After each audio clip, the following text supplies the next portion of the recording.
And welcome to Iron Port, which is proudly brought to you by West Blue Consulting, Ghana Oil Company Limited, Ghana Community Network Services, and Ghana Revenue Authority. People, we're happy that all these agencies believe that it is about time that we expose the port's activities to the entire public, both in this country and beyond. So all of them are happy to sponsor this program. Our proud media partner is the Business and Financial Times. And folks, let me again remind you that on Metro Television, we will be embarking on an hour-long program instead of the 30 minutes that we were having.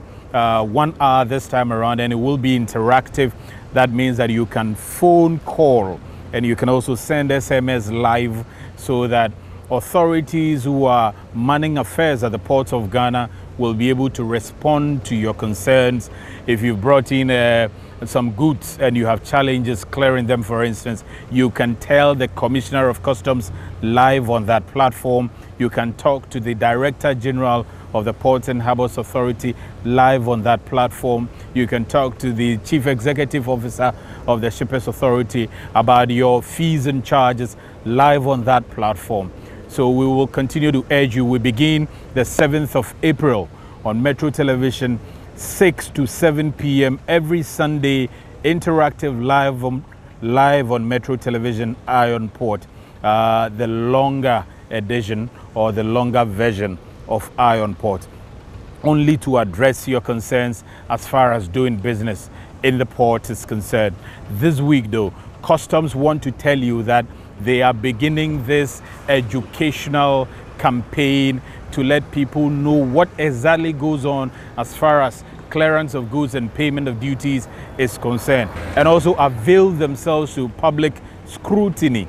Ask your questions. If you've ever encountered any custom officer telling you to bring some items before they can pass your goods out of the port for you, this is the time that you can tell live on television whilst their bosses sit in the studio and respond to some of your questions. The same with all the other stakeholders around the ports and maritime industry. We begin live on the 7th of April this year, 2019. So how is 2019 going, please? Yeah, it's great. It's going to be a good year. We are hopeful. First quarter has ended almost. Almost, yes. Is it going well for you? In terms of trade and security, it's good as far as our operations are concerned. In terms of revenue, there's some challenge. It's a struggle, but we are hopeful. Okay. Yeah. We're waiting for the flow of cargo. It's a struggle means that it hasn't... the flow of cargo is not helping. I see. As the way... Not much is coming in. The flow of cargo for the first quarter, yes. I see. Yeah, because, our revenue largely depends on the flow of cargo. Yes. What's accounting to... Well, I wouldn't be able to just once. Yeah. But if you compare with... the that come, I think we're able to, exact our taxes. So for the flow of cargo, if you compare with, say, the previous years, it's relatively low. Let me give you an example. The fishing harbour is one of our revenue collection points. The fishing harbour contributes a lot to our revenue here at the port. 2018 February, we had about 15 vessels. We received 15 vessels, as compared to last February we had just 5 vessels, and so therefore in terms of revenue, 15 and 5. Yeah, 5. That's a lot of difference. At the fishing harbour, yes. We are hopeful this March some have started coming. And what do you think can be done to encourage a lot of these imports? We have to make sure there's proper trade, that is legitimate trade facilitation. Yeah. If we are really facilitating trade without impediments in the supply chain, I think that will boost trade. Okay, because we have, the port has other competitors. We have the Lomé port, we have the Abidjan port. Yeah. So if we, in a way, and much as we're able to facilitate trade, the cost of doing business at the port will also decline. And it would encourage people to use Ghana instead of Lomé. So now that is our focus, to ensure that there's a flow, then we'll get our revenue. And I know that you're making a lot of effort in that direction, because you have this media campaign to sensitize people and all of that. Exactly, and we are even engaging the traders, the importers themselves, We're engaging the importers themselves to see their problem, because always they have agents clearing goods for them, and some of the importers find it difficult to approach customs where even they are in doubt. So now that is the customs to business partnership is what we have triggered now at the port, and I think we are making progress there. Yes. And it's a good thing. The last time you met the stakeholders and even told them about the fact that you are commencing a media campaign, a lot of them were excited. So what message do you tend to carry out to the public, the trading public in particular, using this your media campaign for? The port is here. It's our port, and goods are to be cleared through the port instead of smuggling them or diverting the goods. In most cases, we notice some importers are misled to believe that duties are high here at the port, and as a result, they can get the goods smuggled to the market or diverted through transit to the market, and by so doing they end up losing their cargo, their goods, or end up paying taxes with penalties anytime the goods are intercepted. So my advice to them, and as I said, we started that engagement with most of the importers now, is look, they should come to customs whenever they have problem, and also now we want to make it possible for them to predict how much, to know exactly how much they are going to pay on their consignment in advance, so that they will be confident that transparency will be there, and then use the port. They should never be deceived by anybody who promised to get their goods to them without payment of appropriate duties. The appropriate duties are now reasonable. They should approach us. We'll give them the duty amounts, everything, the calculation, whatever they need to pay. They should approach customs. They should talk to customs where they are in doubt. They shouldn't let anybody mislead them that they can get their goods through smuggling or diversion to them at any cheaper rate. At the end of it, they become the losers. And also, my advice to transport owners who allow their drivers to use their trucks in these activities of smuggling or diversion, to caution their drivers, because the provisions of the Act are clear on that. In such cases, the trucks are liable to seizure. The trucks are liable to seizure. Why are we not enforcing that part? We have the trucks. We are enforcing them.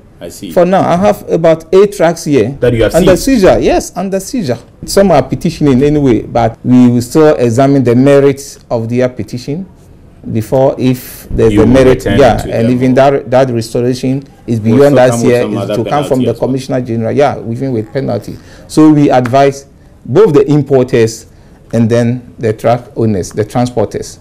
We advise them. I'm happy these areas that you have mentioned, they come very elaborate, because a lot of people do not understand so many things when it comes to custom business. Would you admit that in the past, not so much information has been in the public domain, particularly regarding taxes, regarding somebody telling you, I can pass here and you get your duty cheaper, and all of that information? Because that misconception has been out there for a long time. It has been out there, and as I said, until recently, somewhere in early January, or no, February, when some of the importers were bold to approach us, that of late they are losing their goods through this transit diversion and re-export after warehousing. So they want to approach us to know why. When did they approach you? That was early February. This year? This year. Oh, I thought the issue of diversion has been around for a long time. Yes, but now they are feeling the pinch. Okay. Because the importers themselves. They are feeling it because customs has intensified enforcement on some of these things, enforcement of the law. Okay, and as a result, any attempt they make to divert, it's at the detriment of the importer. Yes, and we are able to intercept the goods. Just about a month ago, we intercepted 7 trucks loaded with frozen cargo. I see. You see, and at the end of it, the importer is the one going to lose. So they are losing. Some claim they've lost several containers load of sardine in tomato sauce and tomato So other products. It's not attractive to the importers to even divert the cargoes. The risk is high. So who is encouraging the importers? Yeah, those are the people. Those unscrupulous people are, the ones we are targeting now. Who are they? There are some self-styled clearing agents. Self-styled clearing agents. They are not legitimate. They are not registered. I think they are not legitimate. The money to get, their consignment stamped somewhere. I see. They are self-styled, and they are able to convince some of these importers that they are able to clear the goods cheaper than what is done at the port. They are able to convince them, and in the process, the goods are diverted. And because we have intensified and we have improved enforcement now, they are not able to deliver the goods to them. They keep telling them stories. The goods are in the bonded warehouse, the goods are here. So when it got to a point that now some of the importers are feeling the pinch of it, they approached customs and wanted to know what's going on. And we have made it clear to them that those agents don't use the legitimate means to clear their goods for them. They are using diversion and then smuggling. Okay, so they should use the port, and customs is ready to assist wherever is possible. Are you going to take advantage of this, your media campaign, to be able to tell the general public who the right people you work with are, as far as agency job is concerned, so that people are not, because day in and day out, we hear the issue of some unscrupulous, or as you put them, self-styled agents duping importers, and it's become a worry. Yeah, in our media campaign, I think that is the objective now, and that is the main focus. That they should, and we are working together with the GIF, okay, and other forwarding agencies. Okay. Yes, yeah, we are working together with them. So they shouldn't hesitate to go to their offices when they need clearing agents to clear their goods for them, instead of contracting them on the streets, because those people cannot be trusted. That's exactly what we'll tell them. And beyond that, they can come to customs and we'll direct them to the freight forwarders. And in your campaign, with the issue of taxes and duties, what duties people are to pay and all of that feature, because that's also another area people are worried about. They don't know what you mean by CTN is affecting your so and so. What is CTN affecting? They don't know why you, for instance, charge on the same Mercedes-Benz, you charge separately for one same Mercedes-Benz. If it's formatic, it's supposed to be formatic across board. You have different charges. Are you prepared to tell people why all these things exist? We have a comprehensive program for that. So when it comes to vehicles, there's an expert, a customs expert, who will let them understand everything about the categories and then the duties and the taxes, related to vehicles, the age limits, where overage penalties will be exacted, engine capacity issues, everything, has been factored in that comprehensive, media campaign. So everybody will understand in advance, even before they ship their vehicles. Generally, if you as we talk about the year 2019, you look around, what would you say have been some of the challenges that you wish that it's addressed urgently, if we need to make progress getting into the middle of 2019 and towards the end? I see trade facilitation is what we are all looking at, but I always emphasize on legitimate trade facilitation. All right. Legitimate trade facilitation. Now we want to limit examination of goods, but that will be legitimate trade, not illicit trade. For illicit trade, we have to still scrutinize, because if a consignment, described as personal effects and then declared as such, as personal effects, is presented to customs, and we have intelligence that the consignment is got contraband goods like used fridges that are banned, and also commercial goods concealed at the bottom of the container, then customs will go ahead to examine. So now the challenge is some of the traders are not compliant. Yeah, some are still doing illicit trade, but for illicit trade, we are not here to facilitate illicit trade. But when it comes to legitimate trade, compliant traders, we are ever ready to facilitate trade. And now we have also intensified our risk management and improved our risk management system. So now we are going to target only the high risk, traders and then commodities. At the end of it, trade will flow. Talking about challenges that we envisage, the challenges are what I've mentioned. The level of non-compliant traders and then the level of illicit trade. These are the challenges. If we get the level of non-compliant trader going down, means we'll be getting more compliant traders and trade will flow. There won't be any impediment in trade. If we get the level of compliant traders going up, everything will be fine here. Traders will not be complaining. They'll get their goods on time. It will save cost, and nobody will complain of the port being expensive. So these are the challenges. But where we are confronted with a whole lot of, illicit business, illegitimate business, non-compliant traders, that is where our worry is. And these are the challenges we envisage. And once we are able to, educate the public to be compliant, to trade, and then declare correctly to customs, we don't have problem. And I'll be talking in detail with you regarding the non-compliance and some of the illicit trades pretty shortly. Yeah. But before then, the issue of your procedures have also been spoken about quite vehemently in the public domain, that it's just too cumbersome to see some of your procedures. Is customs procedures too much for the regular importer to understand? To some extent, so yeah, that is, and that is not limited to only Ghana customs. Customs generally everywhere, we have the procedures laid down. But you can make it flexible. Yeah, that's what I'm saying. Now we bring in a lot of reforms into the customs clearance, procedures and processes, and transformation.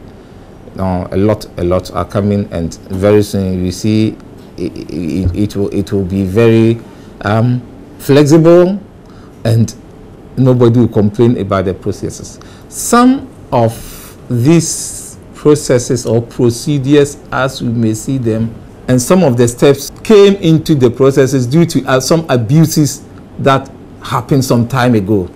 That's why. So in the review and the evaluation, we are trying to look at those abuses, where those abuses have gone down or they are no more in existence. Then some of the steps can be collapsed, but it's gradual, because look at whatever we do at the port as customs, we're looking at the security in the trade value chain and also revenue, and we are also looking at the public health as well.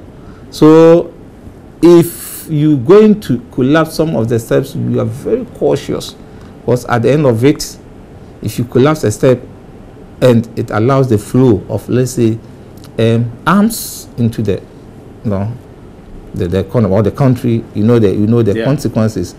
If you collapse some of the steps, and at the end of it, you're going to lose revenue, the consequences. So we are cautious doing that, but I'm telling you, a lot of reform is going on, and as the reform, as I said, we make sure, even to the extent that we are very soon going to reduce the level of physical examination at the port. Very soon going to do that. So as a result of that, we are working. People can't wait. Very soon, very soon. We are working on that. 24/7, we are working towards that. Yeah. We are working towards that. As a result of that, now we are going to strengthen our post-clearance audit unit, and the list, we are preparing the list, and then get those officers trained within maybe 2 weeks, and then also increase our risk management, processes, so that we will be able to target the very high risk ones, and then leave those those that pose much risk to flow through. Yeah, that's what I was going to ask you next, Doc, because we all know you. I mean, very solid professional and academic. You know the customs procedures and processes ins and out. And what are some of the areas you can lay your hands and say that you feel this particular area is too cumbersome and that you need to release it a bit. You mentioned the inspection. What areas can you lay your hands on and say that you've been a custom officer for all this period and you feel that this area you can straighten it? Yeah, exactly. When it comes to the physical examination of goods, it's cumbersome. No, opening the container to bring the goods down, especially the 100%.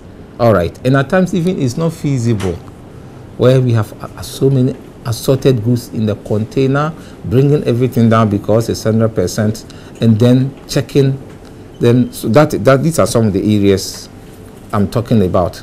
So physical examination, we have reforms there that will be able to target very few. Okay, and even at times we will start profiling from the manifest before even the arrival of the vessel.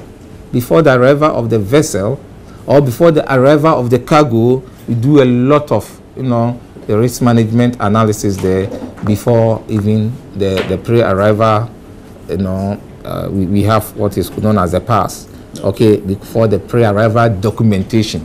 Okay. So this is what we now trying to do. So when it comes to the port, there won't be much stress here, opening containers here and there, and then examining everything. So that is one, physical examination. We try to limit physical examination. And then also the processes, and you should also know that we are not working here alone. There are other agencies working with customs. For that last year, about the GMIS arrangement last year, we were able to reduce the number of agencies involved in physical examination, and we're going to ensure that we work towards that. We implement it to the letter. I thought so that's been implemented. You have three agencies. Yeah, now. we have 3 agencies now. There are a few issues that we want to iron out. What are some of those issues? There are a few issues that we want to iron out, and that is about the ratio of customs officers to some of the agencies, their staff. Okay. That ratio, we want to see how best, and if possible, we are working. In fact, we have that interagency cooperation here at the port, and among ourselves, we discuss issues where, even possible, one can perform agency duty for the other when the other is not ready. We'll look at that. Okay, so we'll be able to facilitate trade. So that is it. Okay, because I'm looking at the regular importer from, say, New Zealand or Australia, who brings in a lot of things and still sees a whole lot of chain just for custom duty to be paid for a small item that's been brought into this country. They mention a whole lot of processes that you don't have any idea. Can you simplify from beginning to the end? Very simple, that even the importer can easily tell that once I take my goods to Ghana, apart from the ports and other agencies, for customs, it's just year to year. Reform is a process. We started this since 2017, and with the paperless, you have been here, with the paperless, there's vast improvement now. And so, we are evolving it. We are still evolving it. There's vast improvement now. And I earlier mentioned that we are cautious in reform because of, we are cautious in reform because of the revenue factor, and then the security factor, and public health and safety factor. Because of these factors, we are cautious.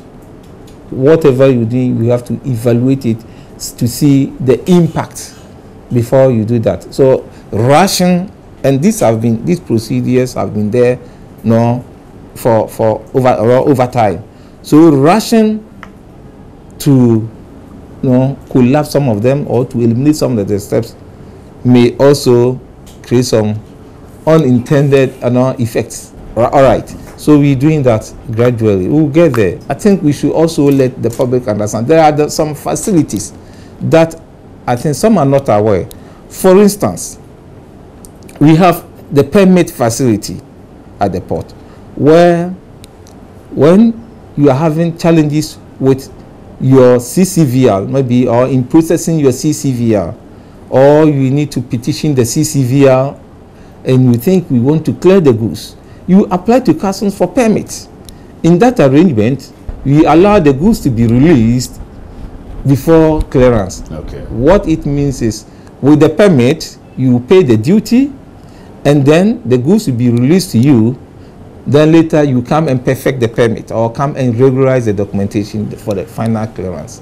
So these are some facilities that, and I think now we need to educate the public, and then we ensure that we can allow some of them to access this facility. Don't forget about the green channel. Yeah. With the green channel, there will not be no examination, so no even intervention at the port. Okay. And now we are looking at even 40% of green. And I told you 24/7 we are working on this. My commissioner is aware. He was here even 3 days ago. We are discussing it. So the more we have the green channel goods, or we begin to channel more goods through the green, then the steps, there will be no set even steps here at the port, because the goods will be reached right at the compliance level. They get to the port, customer has nothing. In your quest to increase greens, won't that also be compromising region scrutiny of contents of? So that's why I'm saying we're going to look at our risk management. We are doing that already, improving the risk management system, and also having the safety net known as post-clearance scrutiny or audit. You get it? So the risk management will just enable us narrow down to the high-risk cargo for examination. So the low-risk ones will go through green, and those that will even go through green, that will not be the end. There will be a post-clearance audit unit that will also be monitoring whatever going through the documentation, and where there are infractions after clearance, then they will go and look for the importers or the manufacturers and then deal with them. Finally, on this one, so we have the next 3 quarters within this year. Let's say first quarter is gone.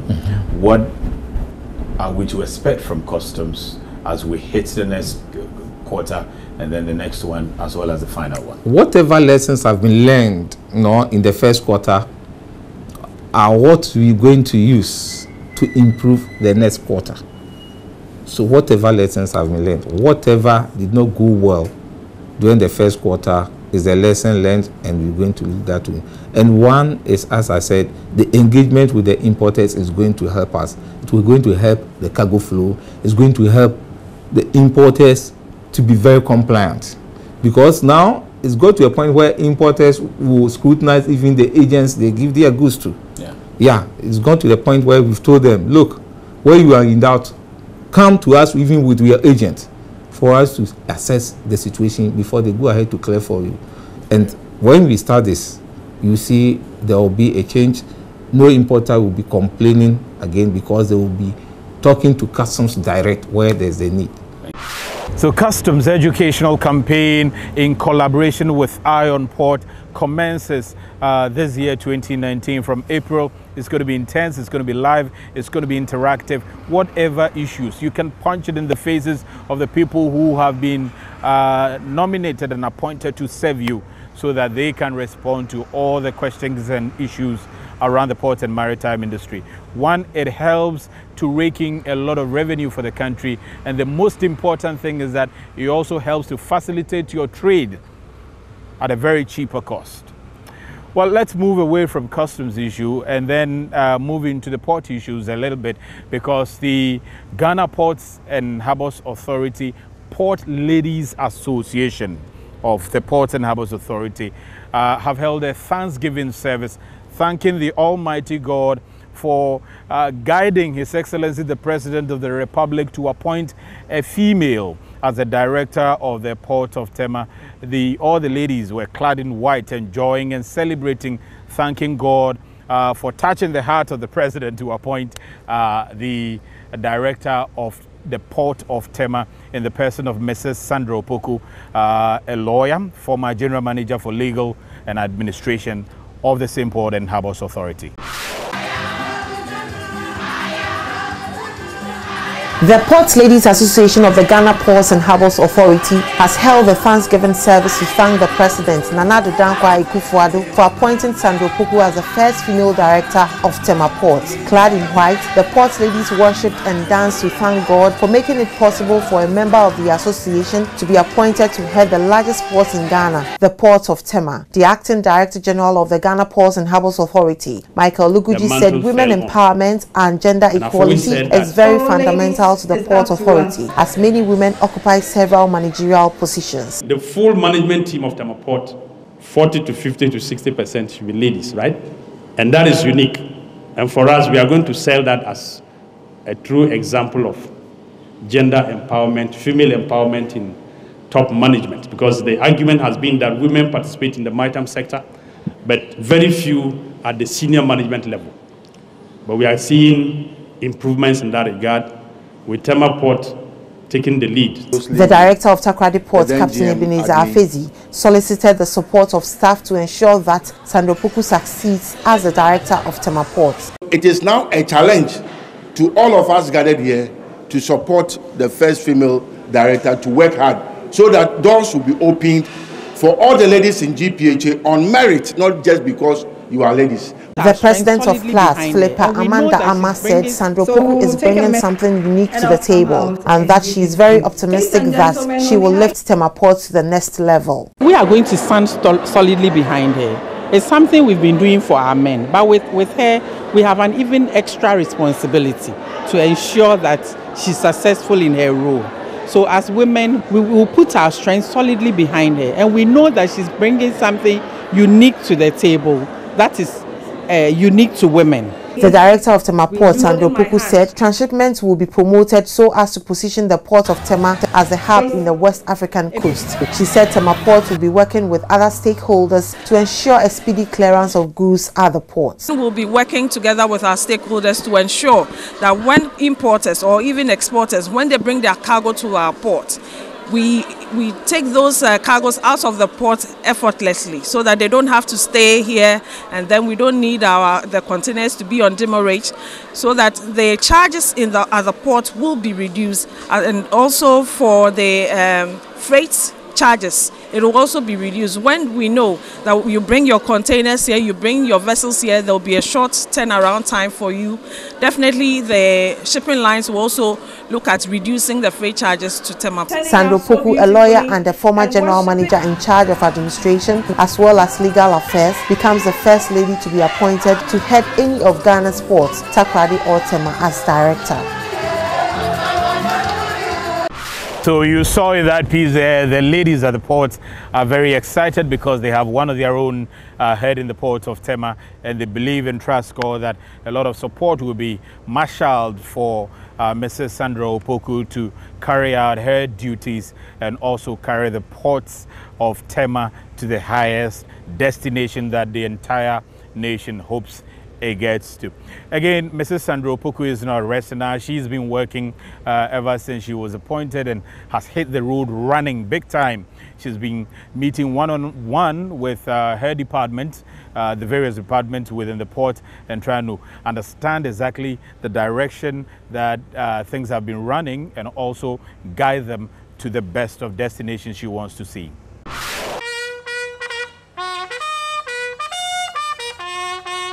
The director of TEMA Port, Sandra Opoku, has urged staff of the port to work hard to secure all revenue due the ports in order to do away with revenue losses. Revenue is at the heart of my vision for TEMA Port. And so whatever services that GPHA is going to offer to its clients, to anybody else, we should ensure that every invoice, the correct invoices, the correct bills are paid. We need to maximize our revenue to keep GPHA afloat. She has also called on staff to exhibit good customer service so as to ensure that clients of the port are served satisfactorily. Sandra Opoku made this known when she brought to an end her departmental visits to the ports of TEMA. We should ensure that our customer service is top-notch, because without them, we will not be GPHA. Visiting the mechanical, electrical, logistics, printing, transport departments, as well as the fishing harbour of the port of TEMA, Sandra Opoku said the time has come for staff to continue to give of their best in the discharge of their duties to ensure that maximum revenue is realized for the ports. She assured workers of the various departments of improved working conditions so they can work satisfactorily. Staff of the various departments assured her of their unflinching support so as to achieve the revenue targets of the port and maintain TEMA Port's position as the most preferred in the sub-region. So that's the director of the Port of TEMA, Mrs. Sandra Opoku, getting personal and close with her departments and the heads of her departments as well as her staff, trying to see the future and planning all of it all together. Folks, again, staying on the Ports and Harbours Authority, one of the corporate social responsibilities is to see that the teaching and learning of mathematics in senior high schools gets so better, because they believe that, you know, if you want to be able to pilot that vessel, if you want to be able to use some of the cranes, drive them around and all of that, mathematics is key. And so why don't we build the conscience of the younger generations, particularly those in senior high schools, so that they will be able to take up some of these responsibilities in the future by performing very, very well in mathematics. The port has, however, donated about 10,000 copies of these mathematics textbooks to a number of senior high schools nationwide. Now, this week, 2,000 copies out of the 10,000 copies were donated to 20 senior high schools in the northern part of Ghana. The Ghana Ports and Harbours Authority has donated a total of 2,000 core mathematics books to schools in Northern, Upper East and Upper West regions. 20 schools from the selected 3 regions of the North benefited from the donation. Each school received 100 books out of the total 2,000 books donated by the Ghana Ports and Harbours Authority. The Deputy Marketing and Corporate Affairs Manager of the Ghana Ports and Harbours Authority, Nanaisi Soderberg, said, "The books will enhance learning of mathematics in the various schools and contribute to the development of Ghana." These books are for your library.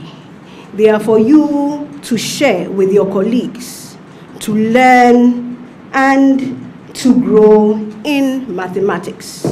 Not only for your SSC, but also to serve as a basis for you to further your education, your family life, your future work life, and ultimately to contribute to the development of our nation, Ghana. She encouraged school authorities and teachers to continue to support students who are weak in mathematics. We also want to encourage both the teachers and the head teachers to continue being positive and to continue teaching as well as they can, and to know that in all this, you are all really appreciated.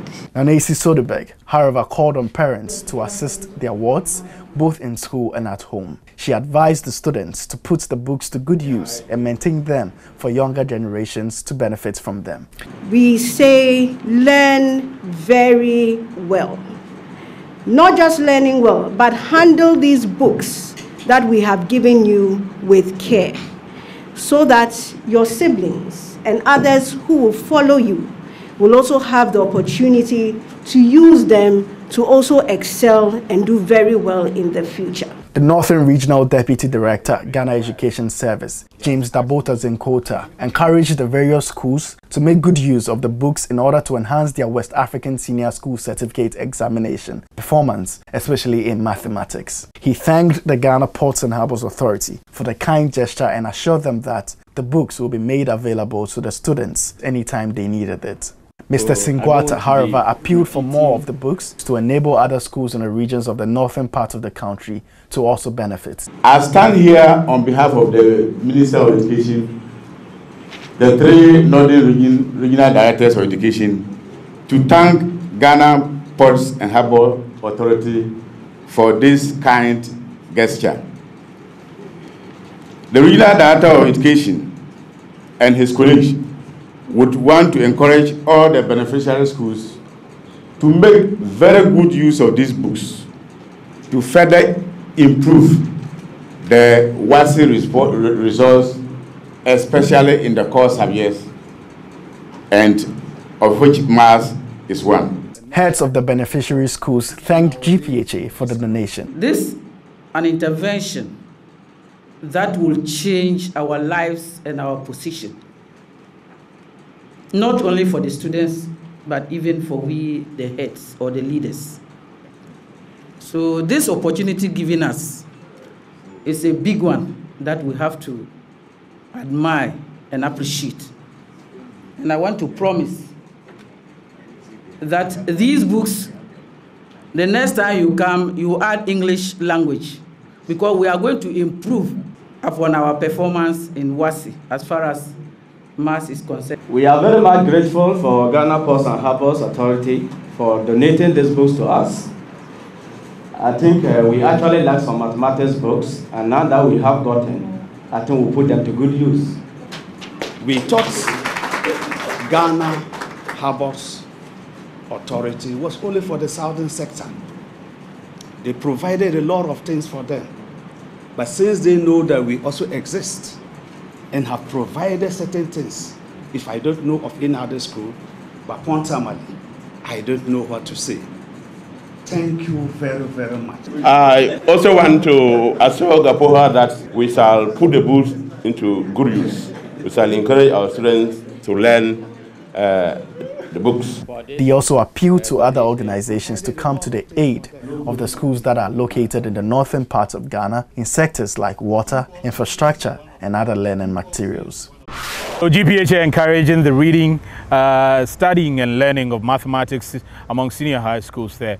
Also, the northern schools requested that organizations should emulate the Ports and Harbours Authority and also come to their aid. Some need water, some need building facilities and so on and so forth. Let's move away from there and get to the Shapers Authority. Now that Ghana Shapers Authority is the nation's organization mandated to educate shippers and all those within the shipping community, as well as also negotiate charges on behalf of shippers. The authority this week held a sensitization workshop for truckers around the port and maritime business.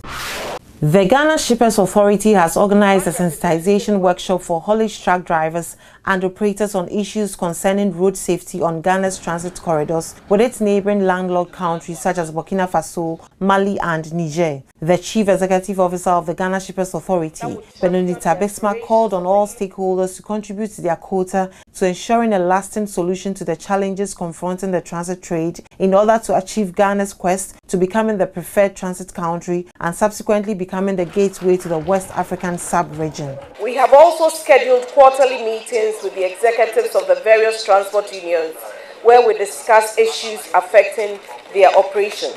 I wish to appeal to all the actors in this space to kindly cooperate with us as we seek through these engagements to have dispassionate discussions on the proposal for the formation of a Council of Port Transport Unions, which will be one representative body that would champion the aspirations of the union membership to ensure that we forge ahead with one voice in the deliberations on the transit corridor.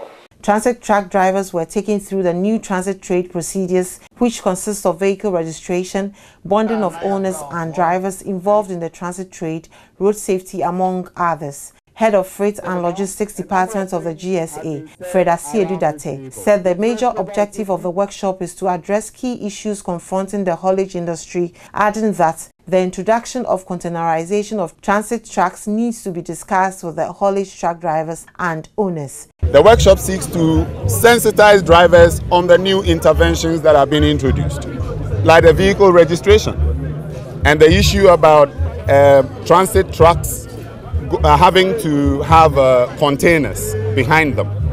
That is a major policy intervention, and they need to understand, because those transport owners who would have to invest money into making those, getting those trucks, would need to know about it. Ishmael Bayer of the Ghana Highways Authority also took truck drivers through the implementation of axle load regulations in road traffic regulations and the need to avoid overloading. An officer from the National Road Safety Commission, Tony Dixon, made a shocking revelation stating that safety on the road has gone beyond drunk driving, as some drivers have resorted to inhaling fuel from the vehicle tanks to give more energy in order to drive for long hours. The police, they've been checking the alcohol percentage. They no longer take alcohol, but they now take the tramadol.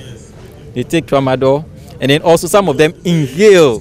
They open their fuel tanks and they inhale the petrol or the fuel in the tank. And then that is our new discovery that we've noticed. And then you ask them, they will tell you It is true. They open their fuel tanks, inhale it, and that one is even more than the tramadol. Some participants also expressed concerns over the corruption along the major highways, lack of rest stops, harassment from the police, and the need to ensure effective collaboration for transit trade to thrive. Iron Pod returns after the break. Hello. Good morning. This is Samantha Wendy. I am sending a purchase order from SA2 Ventures International. Our policy for new supplies is 2 containers to start with, but you must deliver within 30 days. Don't worry at all. I'm going to get you the 4 containers within 30 days or less. Bye. To get his pineapple slices from his country to his clients overseas, Mr. Appiah and his representatives have to complete a number of regulatory compliance procedures to various international trade stakeholders. Hey, Baba, what's going on? Get it right? I mean, how? Hey.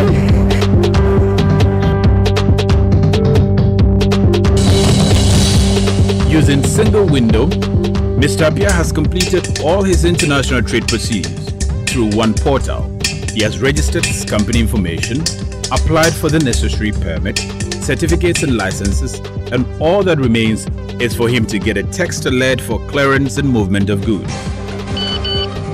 And that's how simple facilitating international trade could be in a single window environment. You can offer competitive services to your trading partners in China, America, even here in a simpler, faster, and cost-effective way.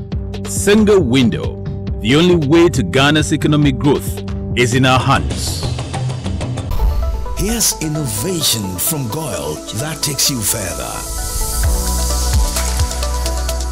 New Goyle Super Synthetic 5W20 and 5W30 lubes have been expertly crafted with the latest in liquid engineering technology, highly advanced for modern engines, prolongs oil change intervals, save you fuel, clean, protect and enhance engine performance. The way engines work has become complex, and Goyle has innovated to stay ahead. Expertly crafted lubricants that work excellently with all petrol and diesel engines of today. New Goyle Super Synthetic 5W20 and 5W30 lubes. Innovation that takes you further. Goyle. Good energy. From the 1920s through the 60s, the ports of Ghana have remained the nerve center of Ghana's international trade and its beacon of hope. Today, the ports and harbors of Ghana are expanding. Facilities are increasing in commitment to facilitating trade. Importers, exporters, shipping agents, and all stakeholders get to know where and when goods are arriving, how much to pay, and whom to pay to with a mere click. Phone in and share your concerns for redress. This is Iron Port, now interactive, showing live on Metro TV every Sunday from 6 p.m. to 7 p.m. Iron Port, transparency in doing business and building nation. Proudly brought to you by. Welcome back from the break, still watching Iron Port. Next up, our local news around the ports and maritime industry.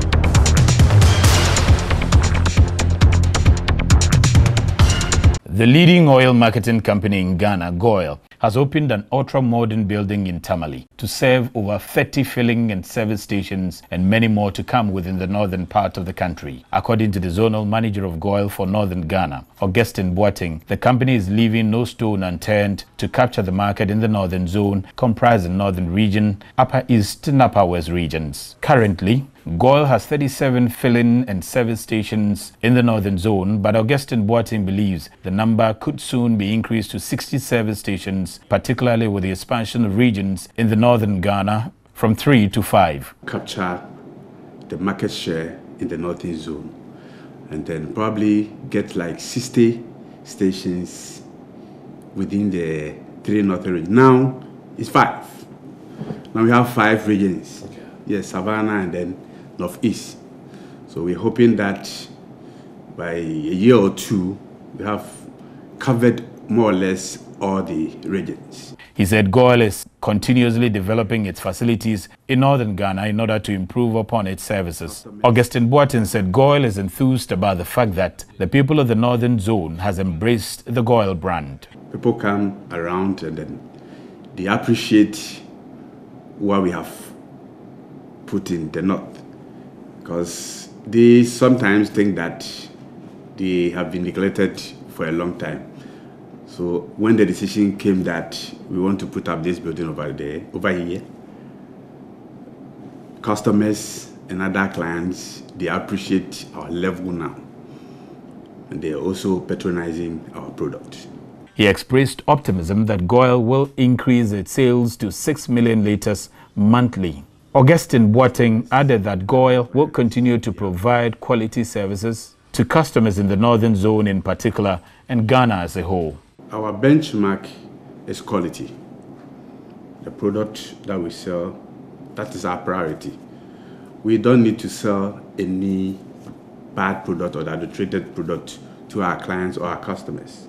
So quality is our priority, that whatever we sell at our filling station, when you go there, you also get value for your money. And next up, international port news. Transnet's National Ports Authority data shows that South Africa's Port of Durban has recorded an increase in container, liquid bulk, and dry bulk volumes in 2018. Container volumes in the Port of Durban increased by 9.5% to 2.95 million TEUs for the year ending December 31, 2018, compared to 2.69 million TEUs handled in 2017. Of this, container imports grew by 10% in 2018 and exports by 17%. The figures are the highest volumes handled by the port in the last 7 years, TNPA said. Dry bulk volumes were up by 5.8%, driven mainly by dry bulk exports, while imports remained fairly stable. The biggest growth in imports was seen from rice and associated products, wheat, malt, fertilizer products, coal and coke, while maize, sugar and chrome ore exports also boosted dry bulk volumes. Liquid bulk volumes grew 3.1%, mainly due to demand factors, as well as South Africa being a net importer of crude. The port also witnessed a growth in its automotive throughputs, with imports rising by 4% and exports by more than 15% year-on-year, excluding transshipment and coastwise cargo. The Port of Durban handled a total of just over 487,000 units in 2018, which is the highest since 2013, when a throughput of 503,000 units was recorded. Danish shipping company Norden is expanding operations to Africa, where it expects to open an office by the end of the year. The new location in Abidjan, Ivory Coast, will be the company's 11th office, joining those already established in the US, Brazil, Australia, China, Singapore, and India. The company said it sees West Africa as a promising region with growing opportunities within dry cargo, adding that it would seek to develop industrial bulk port logistics projects in the region. Norden expects the office to become operational during the second quarter of 2019. The shipping company operates a mixed fleet of 249 owned and chartered dry cargo vessels and 60 tanker vessels. International Transport and Logistics Insurer TT Club is reporting that it is estimated that a major container ship fire incident at sea occurs on average every 60 days. Despite the estimates, 4 major cargo-related fire incidents have already been recorded in 2019, the most recent being Grand America Fire in the Bay of Biscay, which subsequently led to the sinking. According to the insurer, these incidents not only frequently cost lives, millions of dollars in cargo losses and ship damage, but also significant delays in cargo supply chains, amounting to major disruption across numerous industries. TT Club recently initiated Cargo Integrity Campaign, shedding light on safety issues related to the incorrect processing of dangerous goods. The club said the campaign has gained renewed impetus. TT Club's records indicates that across the intermodal spectrum as a whole, 66% of incidents related to cargo damage can be attributed to poor practice in the overall packing process. That is not just in securing, but also in cargo identification, declaration, documentation, and effective data transfer. The calculated cost of these claims in the marine aviation and transport insurance sector is more than $500 million a year. Here's innovation from GOIL that takes you further. New GOIL Super Synthetic 5W20 and 5W30 lubes have been expertly crafted with the latest in liquid engineering technology, highly advanced for modern engines, prolongs oil change intervals, save you fuel, clean, protect, and enhance engine performance. The way engines work has become complex, and GOIL has innovated to stay ahead. Expertly crafted lubricants that work excellently with all petrol and diesel engines of today. New GOIL Super Synthetic 5W20 and 5W30 lubes. Innovation that takes you further. GOIL. Good energy. From the 1920s through the 60s, the ports of Ghana have remained the nerve center of Ghana's international trade and its beacon of hope. Today, the ports and harbors of Ghana are expanding. Facilities are increasing in commitment to facilitating trade. Importers, exporters, shipping agents, and all stakeholders get to know where and when goods are arriving, how much to pay, and whom to pay to with a mere click. Phone in and share your concerns for redress. This is Iron Port, now interactive, showing live on Metro TV every Sunday from 6 p.m. to 7 p.m. Iron Port, transparency in doing business and building nation. Proudly brought to you by. Schedules of vessels in the port, those that are also at the anchorage far over there, those expected in the coming week, including the fishing vessels also coming to the fishing harbor, plus the Bank of Ghana exchange rate on your screens.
So that's it for this week's episode of Iron Port. I hope I've been able to bring the port's activities closer to you and also you closer to the port. Like I said, once again, Iron Port is going to be live and interactive on Metro Television 1 hour 6 p.m. to 7 p.m. every Sunday. Kindly share with us via text messages and phone calls about whatever challenges you encounter when you deal with the ports and harbors within this country, and there will be authorities who will be in there to address all of those issues for you. Thank you for watching the program. Also, thanks to the men and women who make the program very possible for you and I, particularly William Abeiku Kena, also Joe Lavo, Joe Bone, Solomon Anderson, the producer general, Robert Nyanteji, Godwin Kabute, Flavia Amwesi, executive producers of this program, Nana Isi Soduberg, and Esther Jebidonko. Thanks for watching.